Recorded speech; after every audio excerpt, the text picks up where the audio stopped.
Antonio, le damos la bienvenida otra vez. Bueno, acá estamos. ¿Cómo va? ¿Bien? Bien, muy bien. Venís directamente desde las comisiones, me decías. Vengo del Senado de la Nación. El gobierno finalmente puso primera, es decir, que mandó emisarios de jefatura de gabinete a reunirse con los distintos senadores que están dudando de apoyar, que pidieron modificaciones, principalmente, bueno, con una parte del radicalismo. El radicalismo definió que los cambios que impulsan Maxi Abad, que impulsa Lustó, que impulsa a Pablo Blanco, van a ser del bloque. Eso lo definieron en una reunión esta mañana. También se reunieron con Edgardo Cuéllar, un entrerriano que pide muchos cambios, muchas modificaciones. Pero ¿qué es lo que pasó? La típica olla a presión. Hace ya por lo menos una semana los senadores venían diciendo tenemos cambios, tenemos cambios, sí, tenemos cambios. El gobierno no daba respuesta. Sí. No había una convocatoria del Ministerio de Interior, de la Jefatura de Gabinete, para ver qué cambios querían. Bueno, hoy se conocieron, se destapó esa olla y hay un montón de cambios que quieren implementar, hay un montón de modificaciones para hacerle a este proyecto que, bueno, el gobierno las va a tener que articular y va a tener que llevar. Se comprometió a que esto ocurra el jueves, que el jueves haya un borrador de dictamen. ¿Qué es un borrador de dictamen? Es ver más o menos qué va a ser lo que van a dictaminar, lo que van a tratar en el recinto. O sea que no sale hoy el dictamen. No, no sale hoy el dictamen. Hoy no hay dictamen. No, porque hoy a la mañana Guillermo Franco decía que podía haber hoy dictamen. No, lo que intentó... Era la intención. No. En ningún momento estuvo esa posibilidad, ni siquiera desde el propio bloque libertario respaldaron por los dichos del ministro Francos. La intención de Francos es fijar una fecha para decir, bueno, listo, hasta acá. Okay. O sea, estamos hace 4 meses con este proyecto. Tenemos que en algún punto terminar con todo esto, también pensando en lo que apremia por el Pacto de Mayo. Sí. Otro de los puntos, sí. Que puede ser en junio, julio, vamos viendo. Vamos a ver como de qué mes queda ese pacto. No, pero lo que también hay que tener en cuenta es cómo son leídas las definiciones de Francos dentro del Senado. Digo, en el Senado se veía un Francos muy más preocupado porque salga la ley que por trabajar ese proyecto de ley, que por ver qué dictamen, que por amasarlo, que por estudiarlo, que por negociarlo. Y uno de los que salió a marcar la cancha con esto fue Maxi Abad, que habló con Radio Splendid. Tenemos un audio para escuchar de lo Dale. que... A ver qué decía Maxi Abad. El gobierno no toca un artículo, hay una mala noticia para el gobierno, que es que en estas condiciones va a ser muy difícil que tenga ley. Si el gobierno no toca un artículo, hay una mala noticia para el gobierno, que es que en estas condiciones va a ser muy difícil que tenga ley. En sintonía con lo que dijo Martín Lustó, ¿no? Digamos, si no hay modificaciones, claro, si ni siquiera hay discusiones, no hay ley. Bueno, en esa situación están. Lo que empieza a ocurrir, bueno, tiene que ver con la necesidad de definir hacia dónde, cómo va a ser ese dictamen. No hay dudas que va a tener cambios, va a tener que volver a la Cámara de Diputados. Y atención a esto, porque si vuelve a la Cámara de Diputados, va a ser importante ver el número de votos con los que son aprobados los artículos que tienen cambios en el Senado. Porque eso puede invalidar un acuerdo de la Libertad Avanza con los bloques aliados de diputados, que son más, para que después rechazar los cambios para que quede el texto original. Claro, para que quede el texto original. ¿Qué tiene que ocurrir para que eso suceda? Bueno, Unión por la Patria tiene que dar los votos para algunos artículos. Y es una posibilidad que se está analizando en el bloque peronista, dar los votos, por ejemplo, para la reforma de ganancias, que es un tema que preocupa a varios gobernadores, que es un tema que no están dispuestos a volver a las escalas de ganancias que propone el proyecto de la Libertad Avanza, pero que si se mejoran podrían votarlo para romper ese acuerdo. Distinto es con el RIGI. Con el RIGI es distinto, va a ser muy difícil que lo voten así como está, van a tener que hacer muchísimas las modificaciones para que Unión por la Patria lo vote, pero sí hay modificaciones que plantea Guadalupe Tagliaferri, que plantea Martín Lustó, que plantea también Maxi Abad, que plantea Cuéllar, con este régimen de incentivo a las grandes inversiones para que se apruebe. Para que salga este dictamen del jueves, digo, después de negociar o plantear algunas modificaciones que se van a dar en el recinto, el sistema sería, sale el dictamen el jueves para que llegue, no sabemos qué día, 7 días después tendría que ser, al recinto, y ahí se vota en general y después en particular empezamos a hacer esas modificaciones que convenimos en comisión. ¿Más o menos sería así? No, justamente para tener...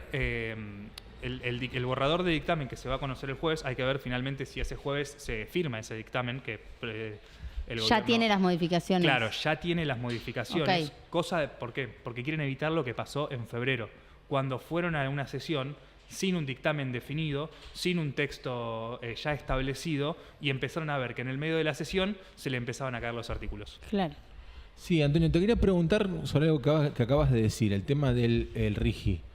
¿Cuáles son las principales...? Perdón, hay algo del RIGI que no sé, que si se le dice RIGI. Rigi. No, No, Rigi, se dice porque es G. Rigi. Rigi Porque no tiene Rigi es U. como italiano sería. Se dice Rigi. Hay gente que lo dicen de todas formas. Sí, no, sí, pero- es una, yo creo que es una, Se dice una Rigi. italianización. Los, Claro, que, Rigi. los que lo escribimos no tenemos ese problema. Claro. Ahora a la hora de venir acá y decirlo es otra No, no cuestión. pasa No, no, nada. Rigi. No, te quería un homenaje al bebé Rigi, dicen Claro. acá en producción. No, te quería preguntar cuáles son los principales argumentos de la oposición, principalmente de Unión por la Patria, o podés igual mencionar algún otro grupo, contra el RIGI. Porque realmente no, hasta ahora no los he escuchado. No, es principalmente el nivel de generosidad que se permite con el ingreso de grandes capitales. Generosidad en el sentido de que son por muchísimos, son 30 años, incluye de inversiones de $200 millones hasta $900 millones sin declarar ningún tipo de registro de esa riqueza. Es decir, no se registra de dónde viene. Esto puede implicar... Traer dinero narco. Claro, dinero narco básicamente, que es una de las preocupaciones que tienen, por ejemplo, todos los senadores de Santa Fe, particularmente. Bueno, hay uno de los pedidos de cambio es que por lo menos sean los gobernadores los que puedan registrar de dónde viene ese dinero. Y para sumar, los que sí salieron mucho a hablar en contra del RIGI, más allá de los de Unión por la Patria, son los representantes de las pymes. Tengo También. entendido, porque otro de los puntos es que pueden invertir y traer acá para, digamos, explotar en la Argentina o utilizar recursos de la Argentina, trabajar en la Argentina sin necesidad de utilizar los recursos de nuestro país, incluido el empleo, digo, como que no tendrían límites de extranjerizar todo en Sí, se suelo puede- argentino. Se puede extranjerizar desde el empleo, la producción, las materias primas, es decir, que vengan mamelucos canadienses, por ejemplo, ¿no? Claro. Consulta así medio en la minucia legislativa, por ejemplo. Ponerle que el Senado, los cambios que hace con el RIGI o con ganancias, lo hace por, no sé, mayoría simple. Si diputados quieren mantener, no, me gustó como lo saqué yo, ¿tiene que hacer por mayoría simple igual o tiene que subir a 2/3? No, mayoría simple. Mayoría simple, o sea, tiene que repetir lo mismo, o sea, la misma cantidad que sacó el Senado. Sí, entiendo que sí. O sea, no está tan... no Por eso estaría la tan cuestión cuesta empieza a ver arriba. por los números Claro. respecto a lo que vaya a ocurrir con la cantidad de votos que saquen los artículos modificados. Claro. O sea, va a ser nuevamente una votación muy larga, muy reñida, donde va a haber que prestarle atención a la votación en particular. El jueves entonces vendría a ser un día bastante clave, a ver si sale este dictamen o Sí, no sale. por lo menos a ver qué va a ocurrir con el borrador que presenta el gobierno. Digo, qué cambios efectivamente aceptan de los que pide la oposición, que pide los cambios. Y si eso a la oposición lo deja conforme, Claro, a quienes están pidiendo los cambios. sí, van a tener que ser varios cambios por lo que pude ir sondeando con varios senadores. Y tengamos en cuenta que mañana le vamos a conocer la voz al jefe de gabinete de Sí. ministros, a Nicolás Pose, que va a estar presente en el recinto del Senado, dando Sí. su informe de gestión, que es un informe que se establece en el artículo 102 de la Constitución Nacional, que dice que el jefe de gabinete de ministros tiene que ir una vez por mes a cada una de las cámaras, un mes a Senado, otro mes a diputados, a dar un informe de gestión y a responder las preguntas de los diputados. Bueno, Y senadores, claro, ¿no? sí o sí tiene que responder preguntas ahí, hay que ver ese listado. Generalmente es muy extenso ese listado de preguntas, ¿no? Que se le formula. Sí, hasta hace un ratito estaba viendo el informe y eran alrededor de 1100 páginas. Uf, Una buena cantidad de O preguntas. sea, ¿cuánto tiempo se puede extender la exposición ahí? No, es una exposición simbólica en la que se determina la cantidad de preguntas, la cantidad de oradores, después queda por escrito todo el informe de gestión. Claro. Y ahí, bueno, igualmente va a depender de las preguntas, pero digo, imagino que va a ir en dirección Pose de lo que viene reiterando el presidente de la Nación, de tratar de resaltar en lo que están bien, ¿no? El tema Sí. del equilibrio fiscal, lo macro, las cuentas, incluso ahora la desaceleración de la inflación. Bueno, por eso estos tipos de informes por lo general comienzan con un discurso de más o menos 40 minutos, media hora del jefe de gabinete, donde hace un resumen del informe, donde destaca los puntos destacables del gobierno. Y a partir de ahí se empieza a ver lo que tiene que ver con, bueno, las preguntas puntuales de los senadores.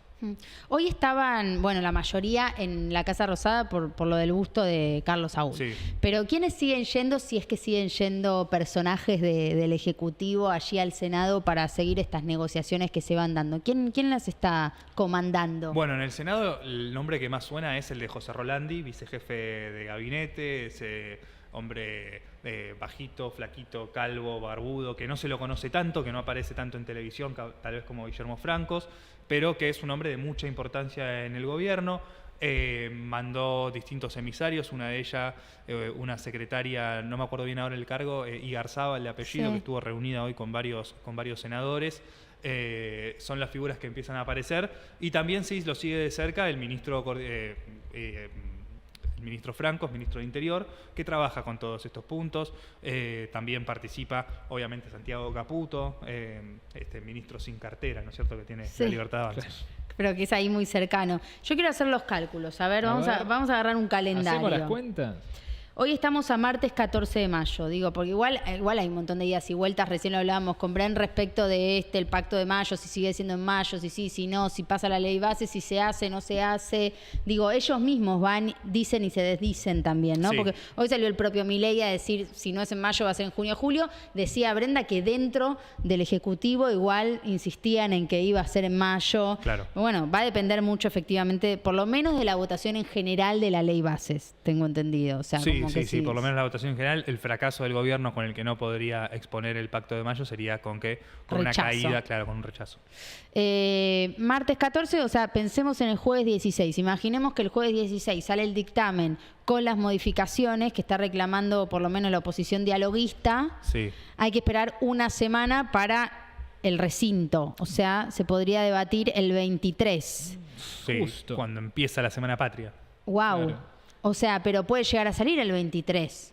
Si es que, o sea, Sí, todo hay se que tiene ver que si- dar de manera positiva para el Claro. gobierno. Y de manera muy, muy ágil. Yo la verdad no lo veo ese escenario. Ok. Es una posibilidad, me parece que todavía muy remota. Si no es ese escenario, se cae el pacto de mayo, es lo más probable. No diría que se caiga el pacto de mayo por esto mismo, si se va a llegar con un pacto sin la ley acordada. Digo, Claro. va a ser más una puesta en Pero escena. se que va a otra hacer cosa. igual, porque esas son las idas y vueltas que hoy planteó el gobierno.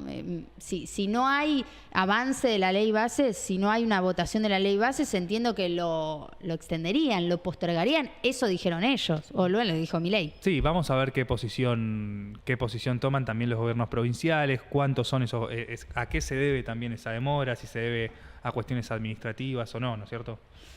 Bueno, yo quiero saber ahora un poco, porque ya que, ¿cuántas horas venís pasando ahí en las comisiones, en el Senado? Largas horas. Largas. Son largas, sí. Digo, y venís con esto porque en verdad todavía hay cosas que se están definiendo. Pero ¿cómo se vive ahí el clima? ¿Hay discusiones, cosas que no llegamos a ver? ¿Qué va pasando en el minuto a minuto? Hay muchísima negociación, muchísima. Todo el tiempo vemos entrar y salir funcionarios, vemos diputados que salen disparados, se reúnen en despachos con el teléfono, algunos salen y te cuentan una información, después viene otro y te dice otra. Son momentos de mucha definición porque se está definiendo una ley muy importante para el gobierno, ya van 4 meses y no tiene ninguna ley aprobada, o sea, hay una emergencia de parte del Ejecutivo porque esto salga. Hay también una necesidad de empoderarse de muchos senadores porque empiezan a ver que su voto vale, su firma en un dictamen es más valioso del que preveían porque hay un oficialismo muy débil que tiene en este plenario de comisiones, que tiene 49 lugares, tiene solamente 2. Entonces ya para la firma del dictamen está muy en desventaja. Y se percibe ese clima, se percibe un clima entre urgencia, tensión, expositores que van, que vienen, negociaciones, reuniones cruzadas. Es muy lindo estar ahí.